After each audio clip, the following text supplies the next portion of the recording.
My wife looked me straight in the eyes, smiled, and said, "You are never the kind of man anyone could truly desire." Then she picked up her suitcase and walked out to be with her lover. She was absolutely convinced she'd destroyed me. 3 months later, she was standing outside my apartment crying. Funny how life has a twisted sense of humor. It waits patiently until people become unbearably confident, then hands them a mirror. If you're expecting me to tell you I immediately transformed into some millionaire playboy with a six-pack and a Lamborghini, sorry to disappoint. My name is Mark. I'm 43 years old, and for most of my adult life, I believed that being a good husband was enough. Turns out, according to at least one woman, I had misunderstood the assignment. Looking back now, I can laugh about some of it. Back then, not so much. People love saying relationships fall apart overnight. They don't. They crack like old drywall. Tiny little fractures, barely visible. Until one day, half the wall is on the floor and everyone pretends to be shocked. Emily and I were together for 11 years, but we only got married 3 years ago. No children. Not because we hated kids. Life just kept getting in the way. First we wanted stable jobs. Then we wanted a house. Then we wanted to pay off enough of the mortgage to breathe again. Then suddenly, we were in our 40s, asking each other if maybe we'd waited a little too long. Funny thing about adulthood, every sacrifice sounds temporary while you're making it. I wasn't some exciting guy. I didn't ride motorcycles. I didn't disappear to Vegas with friends. I didn't flirt with waitresses to prove I still had it. I worked, paid bills, fixed things around the house, cooked whenever Emily came home late, changed light bulbs before she even noticed they'd burned out, remembered anniversaries, remembered birthdays, remembered which flowers triggered her allergies. I knew the exact coffee order she'd been buying for 8 years. Meanwhile, I still had to ask Google Maps where my own dentist was every single year. Marriage makes your brain prioritize weird information. Our weekends were simple. Saturday mornings meant grocery shopping. She'd wander through the decorative candle aisle for 20 minutes deciding between names like Ocean Breeze and Mountain Mist. I'd stand there pretending I could smell the difference. Spoiler alert, I couldn't. Then we'd stop for lunch somewhere, go home, watch a movie neither of us was actually paying attention to because she'd scroll Instagram while I accidentally fell asleep halfway through. It wasn't glamorous, but it was ours. And I genuinely thought she was happy. Maybe not fireworks happy, but comfortable, safe, loved. Looking back, maybe I confused peace with passion. Or maybe she did. Emily got promoted in early spring. She'd worked hard for it. I was proud of her. Hell, I bragged about her promotion more than she did. I'd tell people, "My wife runs half the office now." She'd roll her eyes and tell me to stop exaggerating. I'd grin. "Honey, I don't exaggerate." She'd laugh. "Mark, you once told your mother I grilled the greatest steak in North America?" I still stand by that statement. Life felt normal. Until it didn't. At first, the changes were so small they almost seemed ridiculous to notice. She started staying later at work. Not every night, just often enough. There are meetings, quarterly reports, client dinners, training sessions. I believed her. Why wouldn't I? Then came the phone. Emily had never cared where she left it. Kitchen counter, bathroom sink, coffee table. Now, it was glued to her hand. If she walked 5 feet, the phone walked 5 feet. If she went to make tea, the phone came. If she went to take a shower, the phone somehow needed to witness the occasion. At dinner, she'd place it face down. Always face down. Every single time. I noticed, then immediately argued with myself. Don't be paranoid. People change habits. Maybe she's dealing with work stress. Maybe confidential emails. Marriage survives on an incredible number of maybes. Then she joined a gym. Now I had spent years unsuccessfully trying to convince Emily that walking around Costco counted as cardio. Suddenly she was excited about deadlifts. I didn't even know she knew what a deadlift was. She bought expensive workout clothes, new sneakers, water bottles that cost more than my first microwave.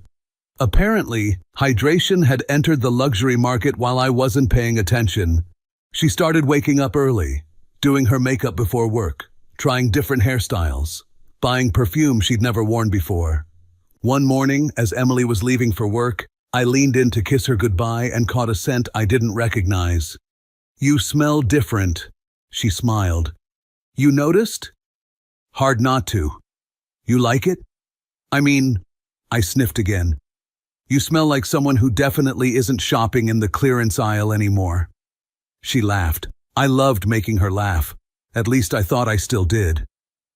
Then came the new clothes. Nothing outrageous. Just different. More fitted dresses, higher heels, silk blouses. Things she'd normally save for anniversaries or company parties suddenly became Tuesday outfits. One afternoon, she came home carrying several shopping bags. I jokingly asked, "So, should I be worried?" She looked confused. "The credit card bill." She laughed. "I got promoted, remember?" Fair point. I kissed her forehead. Case closed. Except it wasn't. A few weeks later, I noticed brand new lingerie. Not because I was snooping. She had tossed the shopping bag into the bedroom trash without breaking it down. The logo was sticking out. Again. My brain immediately found an explanation. Good for her. She deserves to feel confident. See? I wasn't stupid. I noticed everything.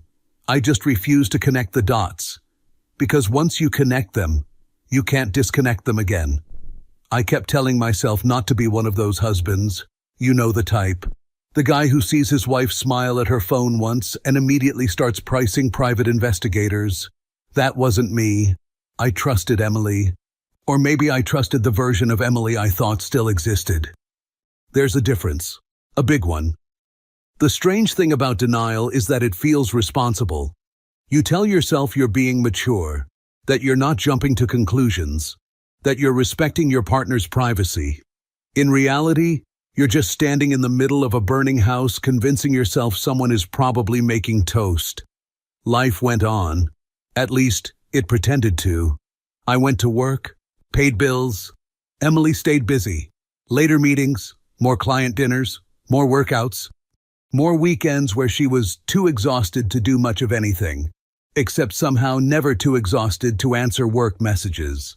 Funny how that worked. One Thursday afternoon, my manager surprised everyone by canceling the last 2 meetings of the day. "Go home," he said. "I'd rather you spend time with your families than stare at spreadsheets." I almost hugged the man. Instead, I settled for saying, "Don't worry, HR will hear about this act of kindness." He laughed. I left the office around 4. Traffic wasn't bad for once. Another miracle. I remember thinking Emily would be surprised to see me home early. Maybe we'd order takeout, watch something terrible on Netflix, argue for 20 minutes about what to watch before settling on a documentary neither of us actually wanted. Marriage has its traditions. When I pulled into the driveway, her car wasn't there. No big deal. She was still at work. I walked inside. The house felt unusually quiet. I changed clothes, started making coffee. Then I glanced at the clock. Almost 5. Normally, she would have texted by now if she expected to be late. I picked up my phone and called. She answered on the 3rd ring. "Hey," she said.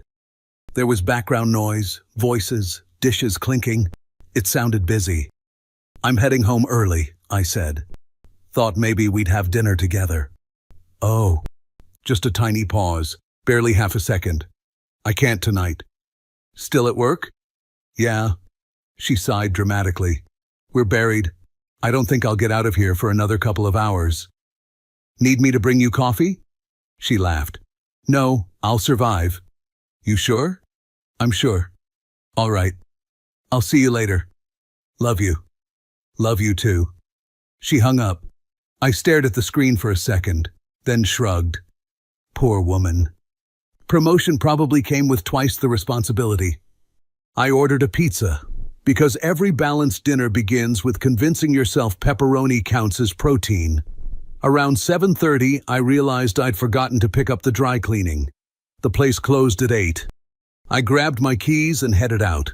The cleaner was across town. To get there, I had to drive past one of the nicest restaurants in the city. The kind of place where menus don't list prices, because if you have to ask, you probably shouldn't be there. I was waiting at a red light when something caught my eye. A familiar SUV, dark blue, small scratch above the rear bumper. I'd paid $600 to fix that scratch once. Emily had backed into our mailbox. Technically, our mailbox had been standing perfectly still. I stared for another second. No, it couldn't be. Maybe another customer drove the same model. Then I noticed the license plate. My stomach tightened. That was her car. The light turned green. Cars behind me started honking. I pulled into the restaurant parking lot almost without thinking. I sat there with the engine running. My hands rested on the steering wheel. Don't be ridiculous. She's probably meeting clients. She told you she was working. Client dinners happen, right?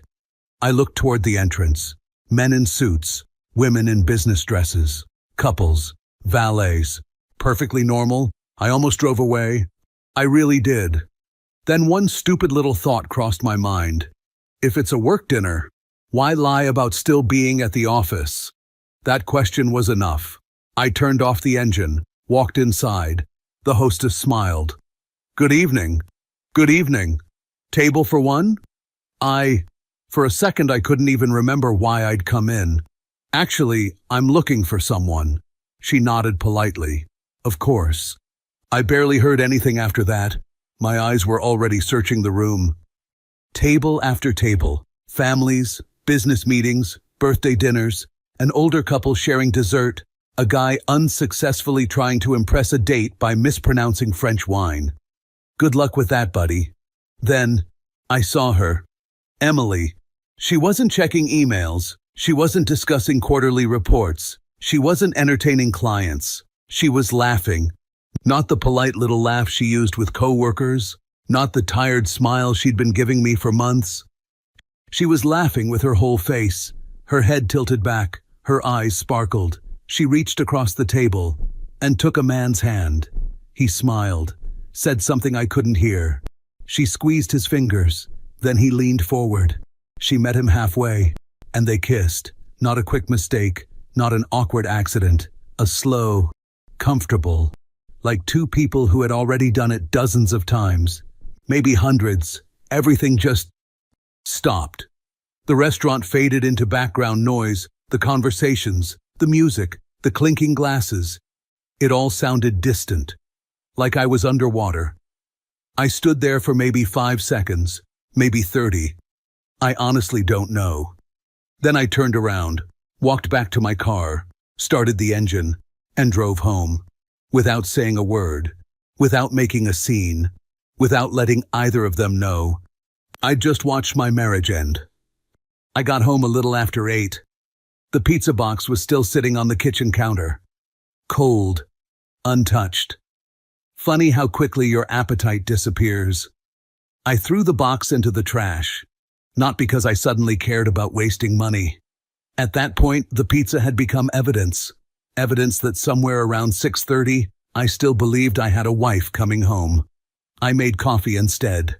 At 8:30 at night, I sat in the living room, no television, no music, just silence. Every now and then I'd glance at the clock. 8:42, 8:56, 9:11. Time suddenly moves like it's being paid by the hour. Around 9:30, I heard a car pull into the driveway. Her car.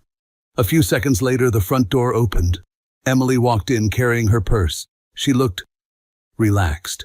She kicked off her heels, smiled casually, and hung her keys on the hook by the door. The meeting ran late, she said while taking off her jacket. I swear, if they schedule one more evening, she stopped. She finally looked at me. I was sitting in the dark. The only light in the room came from the lamp beside the couch. She frowned. You okay? I looked at her for a long moment. Just a few hours earlier, I would have bet my life that I knew this woman better than anyone. Now she looked like a complete stranger wearing my wife's face. I spoke quietly. Who's he? She didn't answer. For a second, I thought she'd pretend not to understand. Instead, she froze. Not dramatically, just enough. A tiny hesitation, the kind you miss unless you're looking for it. Then she asked, "What? Who's the man you had dinner with tonight?" Silence, no denial, no confusion. "What are you talking about?" She simply looked at me, and in that exact moment, she knew I'd seen everything. The restaurant, the hand-holding, the kiss, everything. She slowly put her purse on the kitchen counter. Then, to my surprise, she sighed. Not the sigh of someone caught doing something terrible. The sigh of someone who was tired of pretending. She pulled out a chair and sat across from me. For several seconds, neither of us spoke. Finally, she said, "So..." I waited. "I guess you know." "I do." Another silence. I expected tears, excuses, maybe even anger. People always imagine these moments. The guilty spouse cries, begs, claims it was a mistake, claims it only happened once, claims they were confused. Emily did none of those things. She looked me straight in the eyes, almost calmly. Then she asked, "Do you know why I left?" I swallowed. "So tell me." She folded her hands together. "You've always been a good man, Mark." I didn't answer. "You're kind, reliable. You've always taken care of me." Every compliment felt wrong, like flowers at a funeral. Then she leaned back in her chair. "And that's the problem." I frowned. "What?" She looked directly at me. Her voice was steady, almost gentle. "You were never the kind of man anyone could truly desire." The room became unbelievably quiet. She continued before I could say anything. "You're dependable. You pay the bills. You fix everything. You remember anniversaries. You make dinner. You've been a wonderful husband." Then she slowly shook her head. "But you've never been the man I dreamed about." I stared at her, not because I didn't hear the words, because I couldn't believe they were coming from her. She wasn't yelling. She was dismantling me with the same calm voice she'd once used to ask whether I wanted chicken or pasta for dinner. "I spent years convincing myself comfort was enough," she said. "I thought passion faded for everyone." She looked down for a moment. "Then I met Jason. Jason made me feel alive again." I felt my jaw tighten. "He made me feel beautiful." Another sentence, another knife. "He made me feel like a woman again." I almost laughed. Not because anything was funny. Because somehow the man who remembered her favorite coffee order had apparently failed to make her feel like a woman. Life has a twisted sense of irony. I finally managed to speak. "How long?" She hesitated. "A few months." "A few months." I nodded once. "I see." She looked surprised. "That's it? What do you want me to do?" She didn't answer. I stood up, walked to the kitchen, poured the cold coffee into the sink. When I came back, she was still watching me. "You lied to me tonight." "I know." "You told me you were working." "I know." "You kissed him." "I know." Each answer came softer than the last. Then something changed in her expression. Not guilt, relief. Like she no longer had to carry the weight of the lie. "I don't want to keep pretending, Mark." She stood, walked past me toward the bedroom. I followed without saying a word. She opened the closet, pulled out a large suitcase, and started packing. Not angrily, methodically.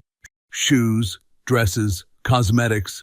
The same suitcase we'd used for vacations. Amazing how quickly luggage can change careers. I leaned against the bedroom door. "So that's it?" She folded another sweater. "I think it's better this way." Looked at herself in the mirror, adjusted a strand of hair, then picked up the suitcase. She smiled, a small, confident smile. "I hope one day you'll get over this." Those words almost hurt more than everything else. Not "I'm sorry." Not "I never wanted to hurt you." Just, "I hope you recover." Like I'd caught the flu. She rolled the suitcase toward the front door. I didn't try to stop her. What was the point? You can't compete with a fantasy someone has already chosen. At the doorway, she turned around one last time. For a second, I thought maybe she'd hesitate. Maybe 11 years together would outweigh one reckless affair. She didn't. She opened the door, picked up the suitcase, and walked out. A few seconds later, I heard a car door close. Then the engine started. I stood alone in the hallway, staring at the closed front door. Her final words kept echoing in my head. You were never the kind of man anyone could truly desire. It's amazing how one sentence can make you question your entire life. Everything I'd been proud of. Everything I'd built. Everything I believed made me a good husband. In less than 5 minutes, she had convinced me it had never been enough. The first few days after Emily left, honestly, they're a blur. People always imagine heartbreak as dramatic. You smash glasses. You scream into the night. You drink whiskey straight from the bottle. Reality is much less cinematic. Mostly, you just forget to eat. I'd open the refrigerator, stare inside, close it again. Not because there wasn't food, because my brain couldn't process the idea of being hungry. I still woke up at 6:30 every morning, out of habit. For years, I'd made coffee for 2. On the 3rd morning, I caught myself reaching for her favorite mug. I actually stood there holding it before realizing there was no reason to. I put it back. The house sounded different. Amazing how much noise another person makes without either of you noticing. The bathroom door no longer closed. No hairdryer humming upstairs. No random singing while she got ready for work. No television playing some reality show I pretended not to hate. Silence has weight. I didn't know that before. Now I did. At work, everyone kept asking if I was okay. Apparently, I had the facial expression of a man whose dog, favorite football team, and tax refund had all died on the same day. I'm fine, I'd say. The universal male lie. Nobody believed me. I didn't blame them. One evening I came home, dropped my keys on the counter, and noticed a stack of unopened mail. Bills, mortgage statements, insurance renewals, bank letters, normal adult life. It doesn't stop just because yours falls apart. I made another cup of coffee. At this point, caffeine was basically replacing emotional stability. I sat down at the dining table and started sorting through everything. Mortgage first, utilities, insurance. Then a folder caught my attention. Property records.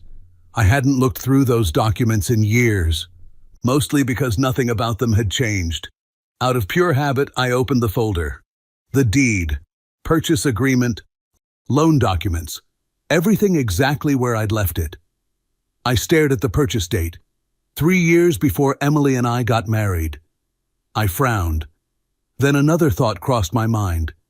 The house had always been mine. I reached for another folder. Vehicle title, same story, registered solely in my name, bought before the wedding. Huh. I actually said it out loud. The sound of my own voice startled me. I kept digging. Investment account. Opened nearly a decade before we got married. Only my name. Business registration. Only my name. Business bank account. Only my name. I leaned back in my chair. For the first time since that night, my thoughts weren't about Jason, or Emily, or that damn sentence she'd burned into my brain. Instead, they were practical, cold, organized. I started making a list. House, mine. Car, mine. Investment portfolio, mine. I sat there staring at the page for several minutes. Emily had always joked that I was boringly responsible. Maybe she was right. I'd always separated personal and business finances, not because I expected divorce, because my accountant insisted it was smarter. For years, I'd teased him for being paranoid. At that moment, I silently thanked the most boring accountant in America. Then another realization hit me. Emily was probably convinced she'd leave with half of everything. Why wouldn't she be? People hear marriage and automatically think 50-50. But life, especially legal paperwork, doesn't care about assumptions. I looked around the dining room, the same room where we'd celebrated birthdays, Christmas dinners, anniversaries. Now it looked like a law office, folders everywhere, legal documents, tax records, property deeds. I should have been miserable. Instead, something strange happened. For the first time since she'd walked out, I smiled because something inside me shifted. For days I'd felt completely powerless, like my life had been placed in someone else's hands. Emily had decided our marriage was over. Emily had decided another man was better. Emily had decided I wasn't enough. I'd accepted all of that without questioning it. But these documents reminded me of something important. She wasn't in control of everything. Not anymore. I wasn't the helpless husband she'd left sitting in a dark living room. I still had choices. I still had rights. And for the first time in over a week, I stopped asking myself, why wasn't I enough? Instead, I asked a much better question. What's my next move? That single question changed everything. Because once you stop replaying the past, you finally have enough room in your head to start planning the future. The next morning, I called a divorce attorney. Not the cheapest one, not the first one Google showed me, the best one I could find. If my marriage was ending, I wasn't going to handle it with advice from internet forums. 2 days later, I was sitting across from my lawyer. He listened without interrupting. No dramatic reactions, just questions. When was the house purchased? 3 years before the marriage. The investment account? Opened long before the wedding. He nodded and made a few notes. Finally, he looked up. Mr. Carter, you've done something most people never do. What's that? You kept your finances organized. I almost laughed. My accountant deserves the credit. Then buy your accountant a nice bottle of whiskey. I just might. For the first time since Emily walked out, I heard words I desperately needed. You are in a much stronger legal position than you think. I left his office with a plan. No revenge, no games, just paperwork. First, I canceled every supplementary credit card connected to my accounts. Then I changed passwords, banking, investment platforms, cloud storage, everything. I closed the joint checking account after transferring my legally owned funds to my personal account. Every step was documented, every step approved by my attorney. I wasn't hiding money. I was protecting what legally belonged to me. A week later, Emily called. Her voice sounded almost amused. So, you're really doing this? You actually hired a lawyer?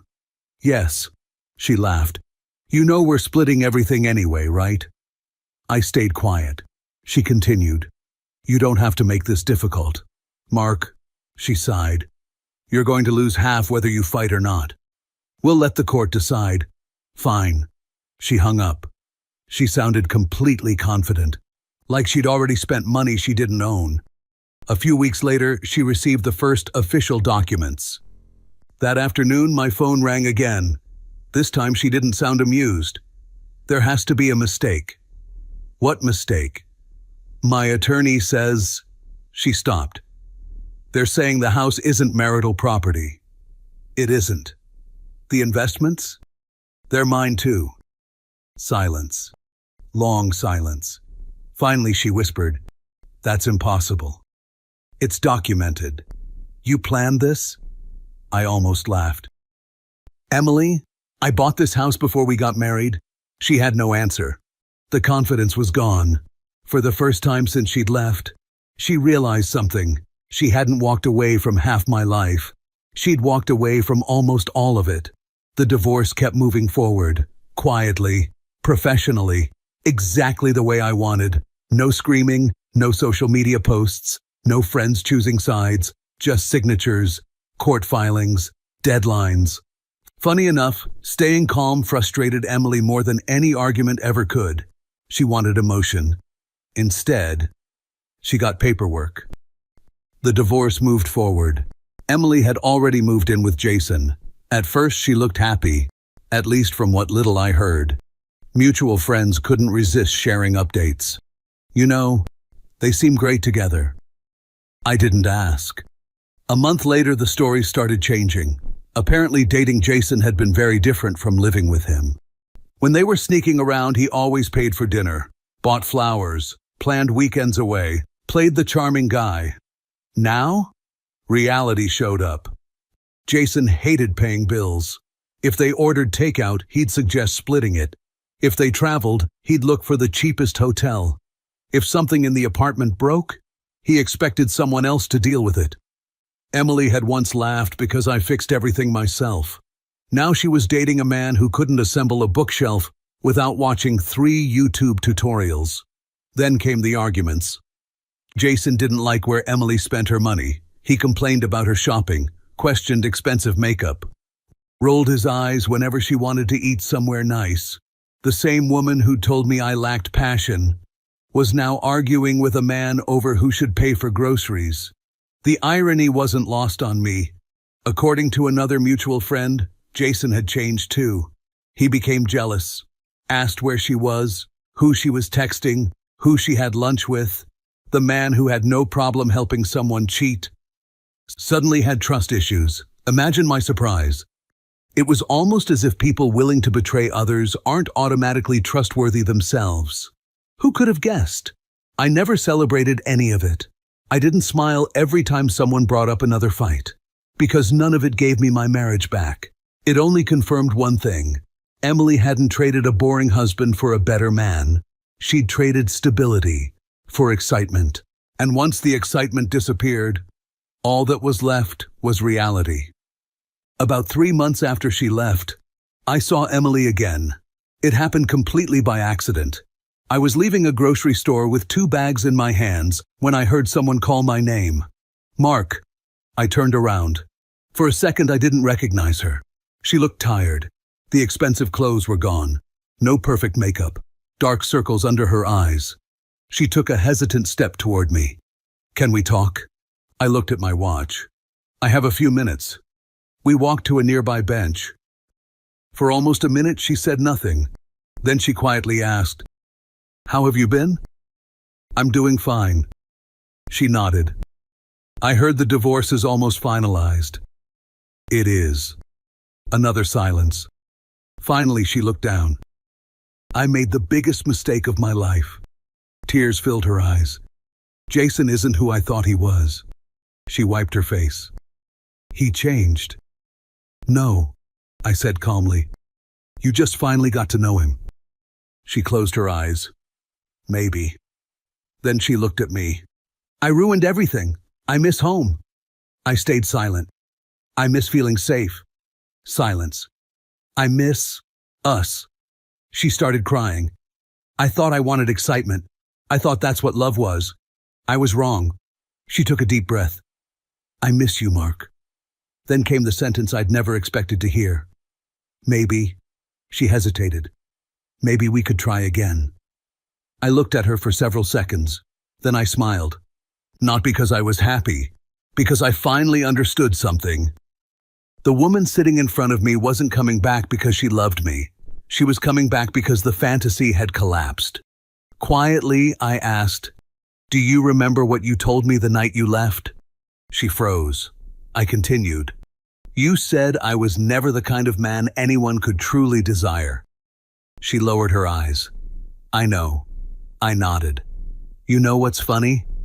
She didn't answer. "I was the only man who truly wanted you for who you were." I paused. "But that's over." She started crying harder. I stood, picked up my grocery bags. "And that's exactly why we're never doing this again." I turned around, walked away. This time, I didn't look back. A year later, my life looked completely different. Not because I became rich, not because I suddenly turned into someone else. I was still me. I just wasn't living for someone who couldn't see my worth anymore. The divorce had been finalized months earlier. I'd kept the house, finished paying off another big chunk of the mortgage, started taking trips I'd always postponed because there was always a better time. Turns out, there never is. You simply decide to go. I met new people, picked up old hobbies, stopped rushing home every evening to a marriage that no longer existed. One Saturday morning, I was sitting at a small coffee shop reading a book when my phone buzzed.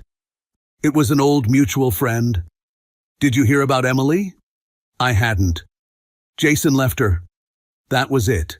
No long explanation, no details, just one sentence. I looked at the message for a few seconds, then locked my phone. A year earlier, I would have wanted to know everything. Where he went, who he left her for, whether she cried, whether she regretted everything. Now, I honestly didn't care. Because the opposite of love isn't hate, it's indifference. As I finished my coffee, I caught my reflection in the cafe window. For months after Emily left, I saw a man who believed every cruel word she'd said. A man who thought he simply wasn't enough. Now I saw someone different. Not because I'd become more handsome. Not because I'd become richer. But because I finally understood something. The person who truly loves you doesn't destroy your self-worth on the way out. They don't convince you that you were never enough just to make themselves feel better about betraying you. That isn't honesty. That's cruelty disguised as closure. Emily thought her last words would define the rest of my life. Instead, they became the reason I rebuilt it.